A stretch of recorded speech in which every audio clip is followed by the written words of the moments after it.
सवरी। ये सवरी है कौन? जरा क्षण भर की कथा सुनो। सवरी है कौन? आहा, स्वामी जी ने मतानुसार रामायण में वर्णन दिया है। सवरी है कौन? पूर्व जन्म महारानी सवरी नाम अधीर, राजा को ब्याही गई थी महारानी। ये पूर्व जन्म में सवरी एक महारानी थी। एक महाराज को सवरी ब्याही है, एक महाराजा की रानी है। धन्य है मेरे भाई, जो देवी एक महाराजा की रानी बन जावे वो कैसी देवी होगी। एक महाराज राजा की देवी जिसका नाम कहीं कहीं मता अनुसार कई वर्णन इस सवरी के आए हैं। सवरी अपने पति से बड़ा प्रेम करती है। जिस वक्त ये महारानी थी, सवरी अपने पति से बड़ा प्रेम करती है। जिस वक्त ये महारानी थी, 8 पहर सवारी पति राम,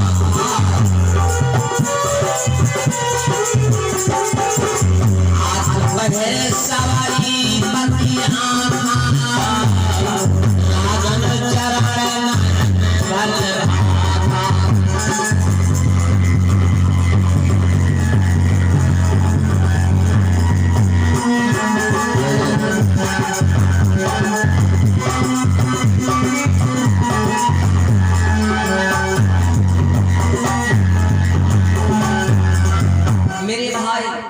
सवरी एक महाराजा की महारानी होते हुए महारानी ने विचार किया कि मैं अपने पति के चरणों में 8 पहर बिता दूं।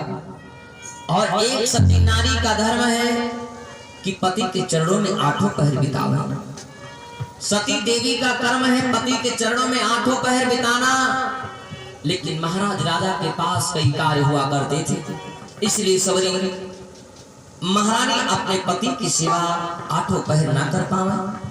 सवरी को इस बात का दुख है, महारानी को इस बात का दुख है कि मैं अपने पति की 8 पहर सेवा नहीं कर पाती। आहा, दुख बिल से सम नयन विचारा, महारानी सम दुख मम भारा। महारानी को दुख है कि मैं अपने पति की सेवा ना कर पाई। एक दिन का समय आया, महाराज राजा अपनी पत्नी महारानी से कहने लगे, अरे महारानी, प्रयागराज कुंभ का मेला है, सुना होगा भैया लोगों ने, प्रयागराज कुंभ का मेला। इसी प्रयागराज कुंभ के मेले की कथा जरा सुनो। इस महारानी का हुआ क्या? हम आप सत्संग करने में विक्षेप करते हैं, हम आप सत्संग को सुनने के लिए अपने कार्य में लगे हैं, एक ताड़ना करते हैं, जब तक के कार्य नहीं हो जाएगा तब तक कि मैं सत्संग को सुनने नहीं जाऊंगा। लेकिन इस महारानी ने क्या किया? सारा जीवन अपना भक्ति में लीन करना चाहती है, लेकिन संतों के सत्संग में ना पहुंच पाई। जरा विचार करो मेरे भाई। पति बोला, महारानी कल प्रयागराज कुंभ का मेला, हर प्रयागराज कुंभ के मेले में हम अपनी पत्नी महारानी को ले जाएंगे। आहा, मनमा खुशी आज महारानी, मैं प्रयागराज कुंभ के मेले में जाऊंगी। आहा, गदगद भई बैठ गई रानी,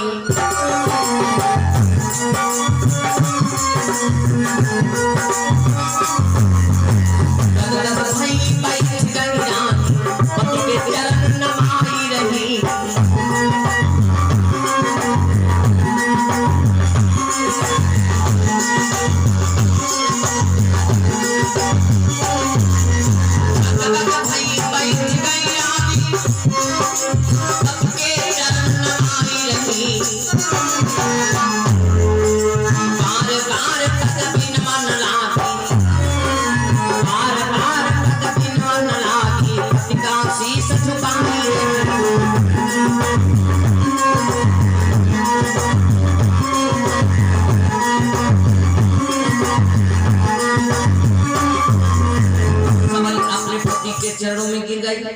आहा स्वामी हमें प्रयागराज कुंभ का मेला ले चल।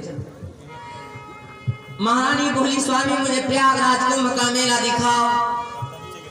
महाराज बोले महारानी प्रयागराज कुंभ के मेले की तैयारी तो कल कर रहे। महारानी ने कहा स्वामी प्रयागराज कुंभ के मेले में जाने से पहले एक वादा करो। पति बोला महारानी कैसा वादा? महारानी बोल पड़ी स्वामी प्रयागराज कुंभ के मेले में तो अनेकों संतों का अखाड़ा लगता है, तमाम साधु संत महात्मा आते हैं, वहां पर भगवान की मंगलमय चर्चा और प्रार्थना हुआ करता है, वहां पर सत्संग हुआ करता है। महाराज ने कहा हाँ। महारानी ने कहा स्वामी एक प्रण करो, वादा इस बात का करो कि प्रयागराज कुंभ के मेले में तुम हमें संतों के बीच में सत्संग कराओगे, ये वादा करो। महाराज राजा ने अपनी पत्नी से कहा ठीक है संतों में सत्संग करावेंगे, भगवान की भक्ति में लीन हो जाना। सवरी बड़ी मंगन है, महारानी बड़ी मंगन, मेरा पति प्रयागराज कुंभ के मेले में ले जाएगा और मेले में सत्संग कराएगा। सुबह हुआ महाराजा ने अपनी पत्नी महारानी को लेकर के प्रयागराज कुंभ के मेले में गए। प्रयागराज कुंभ के मेले में जब महारानी को लेकर के महाराज गए, फल फूल चढ़ाया, स्नान किया, भक्ति किया। थोड़ी देर बाद पत्नी बोल पड़ी महारानी स्वामी सामने संतों का सत्संग हो रहा है, आप मुझे संतों के सत्संग में ले चले। राजा ने विचार किया अगर महारानी संतों के बीच में बैठेगी तो महाराज राजा का अधर्म हो जाएगा। एक महारानी होकर के संतों के बीच में बैठ करके सत्संग कर रही है। महारानी को झूठ बोल दिया, महारानी से झूठ बोल दिया, अरे महारानी मुझे किसी कार्य से जाना है, नाना प्रकार के जजमानी साथ में कार्य रहते हैं नब के पास, हम इस वक्त असमर्थ हैं, फिर कभी देखा जाएगा। आज बेचारी महारानी संतों में नहीं बैठ पाई, दिल टूट गया, बेवकूफ हो गई बेचारी, चली आई, दुख हो गया, समय बीता। महारानी बड़ी चिंतित रहने लगी, बड़ी चिंतित है महारानी। एक साल व्यतीत हुआ, एक दिन पति फिर से बोल पड़ा पत्नी से कि महारानी गंगा स्नान चलना है। आज पत्नी को महाराज लेकर के गंगा स्नान गए। जब गंगा स्नान करने के लिए गए, महारानी ने गंगा में डुबकी लगाया। जैसे महारानी ने गंगा में डुबकी लगाया तो महारानी ने विचार किया कि मुझे संतों में सत्संग करने को नहीं मिलेगा। महारानी ने जल में इसी गंगा स्नान करने गई, गंगा में डुबकी लगाया और ऊपर को ना आई। महारानी ऊपर को ना आई, बहती हुई ना जाने कहां चली गई। आज वही महारानी सबरी के रूप में जन्म लिया, भील वंश में जन्म लिया। भील वंश भैया लोग जानते होंगे, पासी गोत्र में सबरी का जन्म हुआ। वही महारानी सबरी बनकर के पासी गोत्र में आई, नाम सबरी पड़ा। आहा सबरी मंगन भयो तत्काल,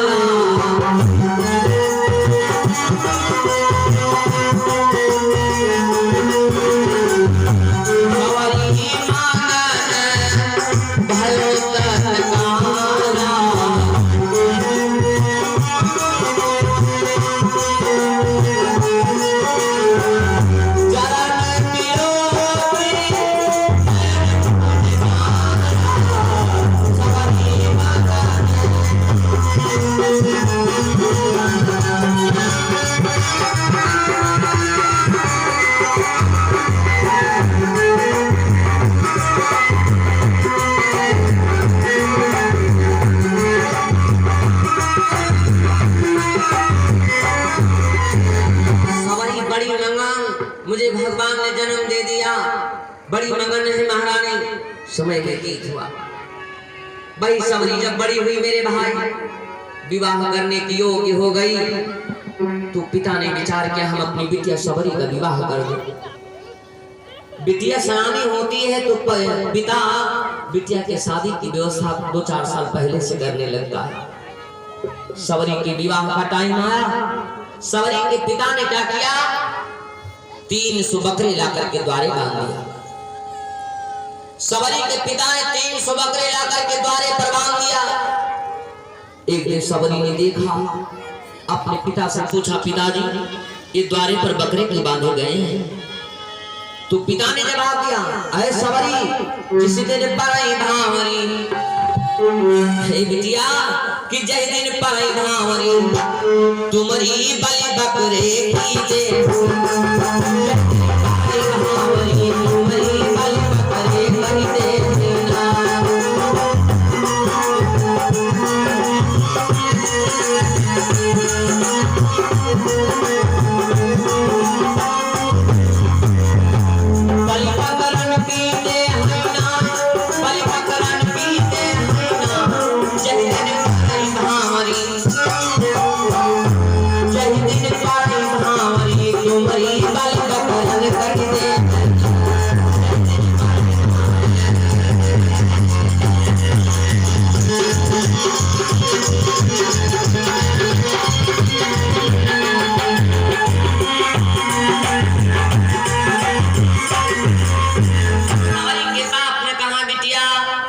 जिस दिन तेरी विवाह होगा, तेरी भावरी पड़ेगी, ये 300 बकरों की जान ले दी जाएगी। आहा, सवरी ने विचार किया, मेरे भाई, सवरी रोने लगी, मेरे एक जान के कारण 300 बकरों की जान जा रही है। सवरी रोने लगी, धन्य है परमात्मा, तू ऐसा अनर्थ करता है। सवरी ने विचार किया, मैं अकेली जान के लिए 300 बकरों की जाने नहीं ले सकती। क्यों? क्योंकि भगवान के घर मुझको भी किसी प्रकार का संदेशा देना पड़ेगा। भैया लोग नाना प्रकार की गलत चीजें करते हैं, गलत कदम उठा लेते हैं, लेकिन एक बात गौर से सुन लेना मेरे भाई, जिस दिन भगवान के द्वारे जाओगे, भगवान की काल कोठरी में जिस दिन तुम बंद हो जाओगे, एक एक चीज का तुमको लेखा देना पड़ेगा। ये मत समझो कि कुछ नहीं है। सबरी ने विचार किया, मेरे पिता जिस दिन मेरा विवाह होगा, ये 300 बकरे भेड़ ये बलि दिए जाएंगे। सबरी रोवन नैन विशाला,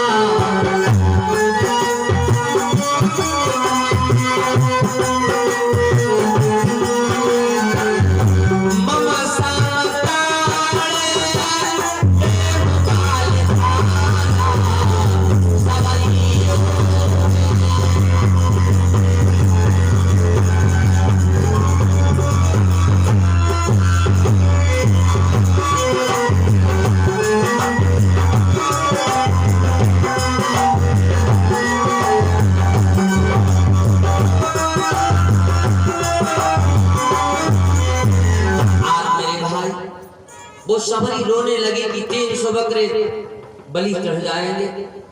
एक दिन का समय आया, सबरी ने विचार किया, हम अपने माँ बाप का घर ही छोड़ देंगे, हम अपने पिता का घर छोड़ देंगे, क्योंकि मैं 300 बकरों के बलिदान नहीं करा सकता। बिना बताए एक दिन सबरी मेरे भाई अपने बाप के घर को छोड़ दिया। सबरी ने घर को छोड़ दिया, जंगल की तरफ चल पड़ी। जंगल की तरफ सवरी चल पड़ी मेरे भाई। बन बन भटकती सवरी बन बन भटकती सवरी आई, बन ही बन की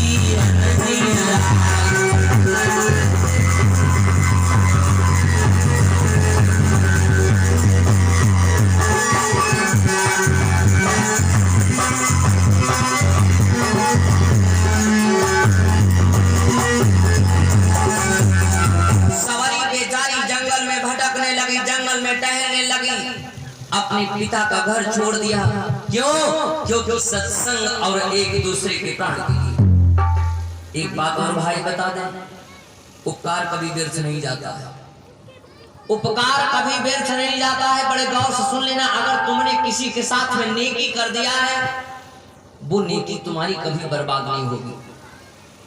लेकिन हम आज देखते हैं, अगर तुम्हारी बिटिया के विवाह में हमने 500 रुपये दिया है और मेरी बिटिया का विवाह आया और अगर आपने 500 रुपए वापस नहीं दिए या उतने की सामान नहीं दिया तो आपस का बोलना चालना भी बंद कर देते लोग। आप अगर किसी को धन दिए हो, किसी की बिटिया के विवाह में मदद किए हो, किसी के ऊपर किसी प्रकार का अगर आपने उपकार किया है तो आपने अपने शरीर से कर दिया। कहते हैं कहावत में कि वृक्ष लगाओ फल की चिंता मत करो, वृक्ष लगाओ फल की चिंता मत करो। अरे वृक्ष लगाया तो एक दिन फल आएगा, आएगा नहीं आएगा? अगर वृक्ष लगाया है तो एक दिन फल आएगा। लेकिन हम देखते हैं कि वृक्ष लगावत हैं और पेड़ लगाई नहीं पाए, नर्सरी पर से लाए, अंगना में भरा, गड्ढा खोदा गवा। लोगों ने पूछा भैया कैसा पेड़ है? अरे यार नर्सरी पर से लाए, इतना बड़ा बड़ा आम आता है। वृक्ष लगाए नहीं पाए, फल पहले बताओ। वृक्ष लगाओ फल की चिंता मत करो, उपकार कभी व्यर्थ से नहीं जाता है। एक उदाहरण दे दे मेरे भाई, जंगल का राजा शेर होता है, जंगल का राजा शेर होता है। एक बार जंगल का राजा शेर सो रहा है, जंगल में सो रहा है, और जहां पर वो जंगल का राजा शेर सो रहा है वहां पर एक चूहे का बिल है, चूहे का बिल है। जंगल का राजा शेर सो गया, कहीं चूहा बिल से निकला। अच्छा, चूहे की पूंछ लंबी होती है, चूहे की पूंछ लंबी होती है। तो जंगल का राजा शेर जहां पर सो रहा था उसी पास में चूहे का बिल था। अब वो बिल से चूहा निकला और सोते हुए शेर के कान में अपनी पूंछ को खदखोरने लगा। और जो ना जाना कि जंगल का राजा शेर है, अगर जग जाएगा तो मुझे मार डालेगा। अब वो चूहा बिल से निकला और शेर के कान में अपनी पूंछ को लगने लगा, पूंछ को खदखोरने लगा। सोते हुए प्राणी के कान में पूंछ लगा दो, सोते हुए प्राणी के कान में थोड़े से घर डाल दो, अचानक नाराज होकर के जाग जाता है।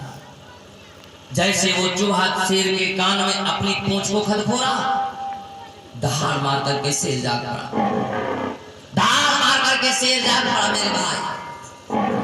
और जैसे दहाड़ मारा वो चूहा भाग पड़ा, और जैसे चूहा भाग पड़ा शेर ने क्या किया? अरे शेर से कहीं वार जाएगी भाई, शेर से कहीं वार जाएगी। जैसे वो चूहा भाग पड़ा, शेर ने लगाया छलांग और ये चूहे को पकड़ लिया, चूहे को पकड़ लिया, चूहे को पकड़ करके दांत कैसे कैसे नालायक मार डालेंगे, मैं सो रहा था तो मेरे कान में उंगली लगा। अब वो चूहा रोने लगा, चूहा रोने लगा। अरे शेर भैया मुझे छोड़ दो, मेरे ऊपर उपकार कर दो। गलत नालायक, मैं सो रहा था, अपनी पूंछ लगा रहा, छोड़ दे छोड़ दे कर मार डालेंगे तुझे, खा जाएंगे तुझे। चूहा बोला, चूहा बोला शेर भैया मुझे खा जाओ, लेकिन अगर मेरे खाने से आपकी आत्मा भर जावे तो आप मुझे खा जाना, और अगर आत्मा नहीं भरे तो उपकार कर देना, मुझे छोड़ देना। ए भाई, चीज वही अच्छी है जो मन की संतुष्टता को पूरी हो जाए। क्यों भाई?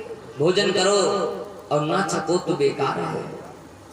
अगर किसी चीज को खाना चाहे तो आत्मा ना छके तो उस चीज को खाने से कोई फायदा नहीं है।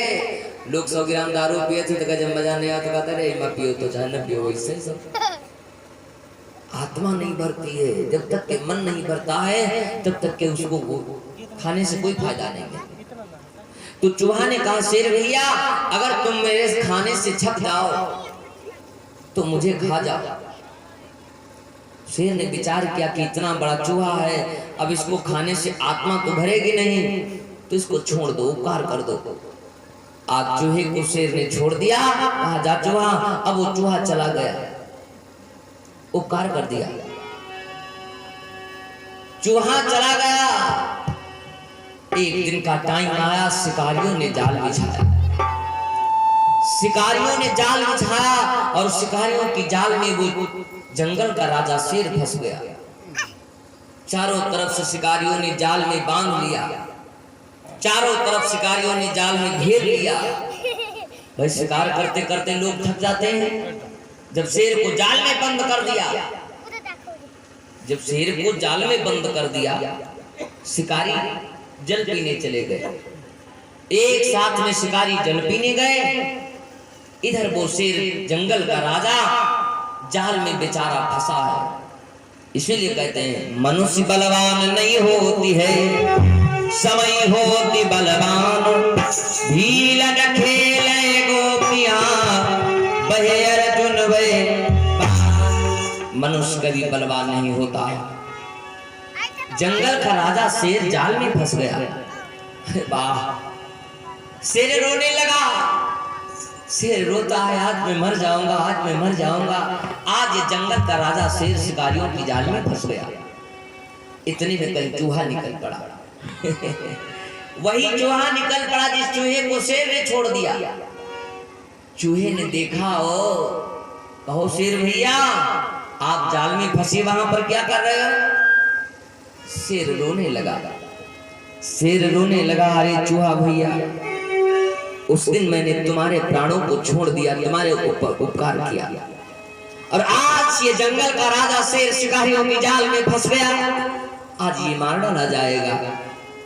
चूहा ने कहा, शेर भैया, तुमने उस दिन मेरे प्राणों को छोड़ दिया, मेरे ऊपर उपकार कर दिया, वो उपकार शेर भैया मेरे ऊपर लदा है, और अगर तुमने मेरे प्राणों को छोड़ दिया था, अरे शिकारियों की क्या ताकत है जो शेर को अपने घर लिए चले जाए।